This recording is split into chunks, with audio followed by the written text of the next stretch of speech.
Whipping cream வந்து 600 ml எடுத்துக்க போகிறோம்.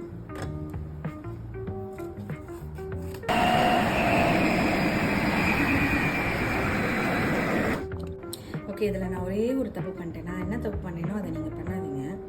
நான் வந்து காஃபி பவுடரை வந்து அப்படியே போட்டேன். நான் எப்போவுமே அதை வந்து ஒரு வாட்டர்லையோ இல்லை மில்க்லையோ டிசால்வ் பண்ணி தான் போடணும்.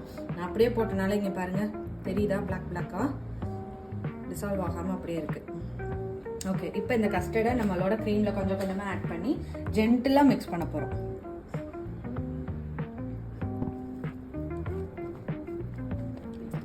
நமக்கு க்ரீம் ரெடி. தலையில் கட்டலாம்.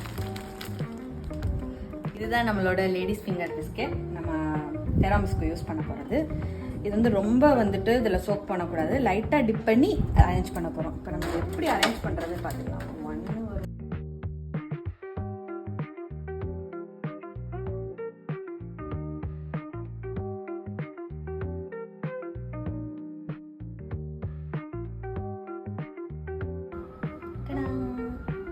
இதே மாதிரி இன்னொரு பேட்ச் பண்ண போகிறோம். இதை ஃப்ரிட்ஜில் வச்சு ஒரு ஓவர் நைட் நம்ம வந்துட்டு செட் பண்ண வைக்க போகிறோம். Okay, bye bye.